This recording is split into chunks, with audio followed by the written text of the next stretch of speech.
Milé kozmetičky, ukážeme si, ako epilovať ruky. Je tak teplo, že vôbec si nemusím nahrievať cukrovú pastu. Má presne akurát tú ideálnu konzistenciu, že viem si ju špachtlou nabrať. Keby som ju teraz nahrievala, tak bola by úplne nevhodná tá konzistencia tej cukrovej pasty. Treba aj teraz rýchlo pracovať s tou pastou, lebo celkovo, jak je teplo, prehrejú sa aj moje ruky a už je lepkavá tá pasta. Takže ak sa dá, tak pracovať rýchlo. Základ je tú pleť odmastiť, buď sa použije nejaký dezinfekčný gel pred depiláciou, ale je veľmi praktický detský zásyp, odsaje tú vlhkosť z tej kože, bude sa nám lepšie pracovať. Vyberiem si potrebné množstvo tej pasty.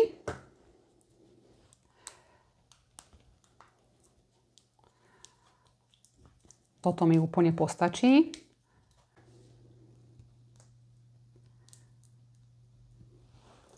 Dobre, dávajte pozor, aby tá cukrová pasta nestiekla medzi prsty do tej dlane. Mám ich len takto na konci prstov, brúškami prstov držím tú pastu. Troška si ju takto ešte rozpracujem, lebo ona je tuhá. To len pár sekúnd si ju takto troška akoby premasírujem medzi prstami a už to bude dobré. Nanášame cukrovú pastu oproti smeru rastu a strhávame v smere rastu. Je praktické, keď si zákazníčka takto uloží ruku na lakťovú opierku. Dobre, takže pracujeme rýchlo, lebo mení sa konzistencia tej pasty. Ja už sama cítim, že ako sa mne potí tá ruka, tak už sa to už akoby sa roztápala tá pasta. Ona sa netopí, samozrejme, ale je taký pocit. Keď treba, dávam si opäť ten detský zásyp a pokračujem, alebo takto chytím ruku tej zákazníčky. Aj to je dobré.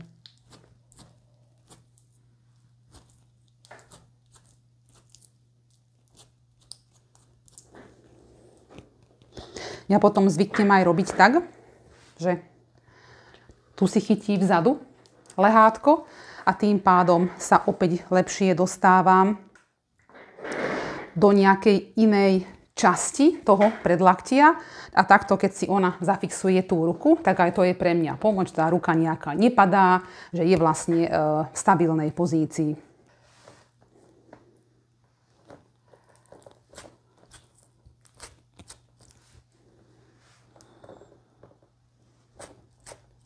Tu sú tiež chlopky husté, ale úplne svetlé. Takže to sa potom ešte vždy kontrolujem, aby sme tam nenechali ani tie najmenšie chlopky. To potom blbo vyzerá, keď je zákazníčka opálená a ostali jej tam nejaké svetlé chlopky a vidieť to. Aj tu ešte v tejto časti mi tiež pomôže, že ona si takto opiera tú ruku.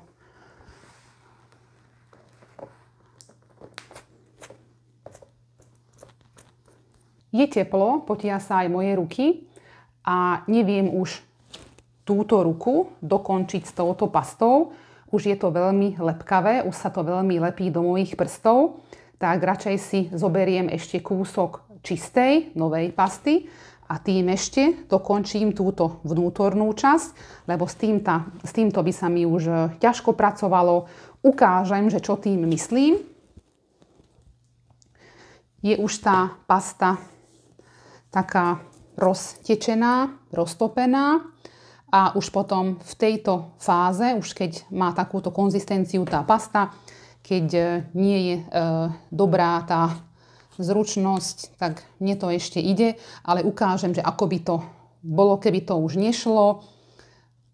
Zle to nanesieš, už to nevieš správne podchytiť a už potom neide dole tá pasta, celé to je roztečené, tak aby sme sa práve že už tomuto vyhli, ja ešte zachránim aj toto, ale už potom radšej zoberiem čistú pastu. Ja si už takto použitú pastu dám dole z rúk tak, že si ju takto votriem do depilačného papiera,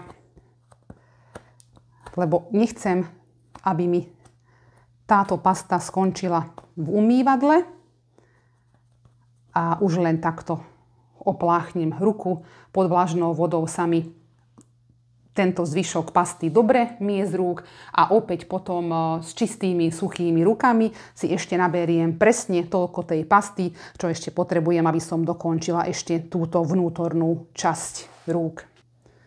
Tak, pokračujeme. Umyla som si ruky, očistila som si ruky, lebo nebola už ideálna tá pasta, tak naberiem si ešte kúsok a dokončíme.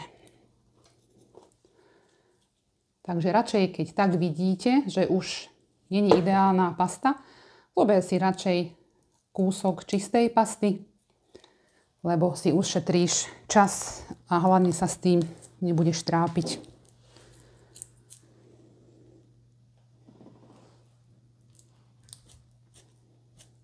Vidíte, nová, čistá pasta, dobrá konzistencia.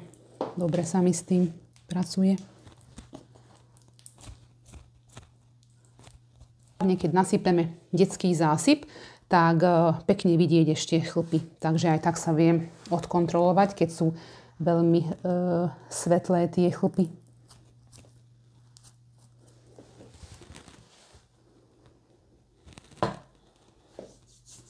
Takto nasypem a vidieť, že toto by som tu nemala nechať.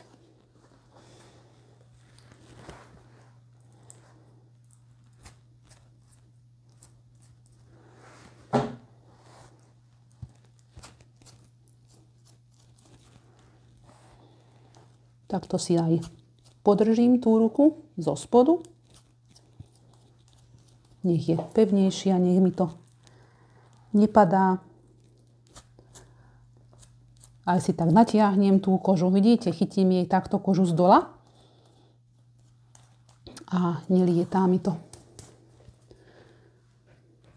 A tuto ešte sú tam úplne také jemnulinké tie chlopky, ale nenechajme to tam.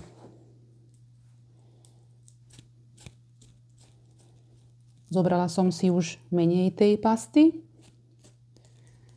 Nepotrebujem už na tento kúsok zbytočne veľa. Po epilácii je veľmi dobrý aj tento chladivý gel zo Solany z aloe vera. Ak nemáme po ruke nejaký podepilačný gel, olej po depilácii, tak nás zachráni aj tento produkt. Veľmi dobré protizápalové, chladiace účinky, obsahuje aloe vera samozrejme. Tá aloe vera veľmi dobre hydratuje tú pleť, čo aj teraz potrebuje tá podráždená pleť. Po tej epilácii tento chladiaci gel budem teraz aplikovať aj ja na túto čerstvo epilovanú pleť.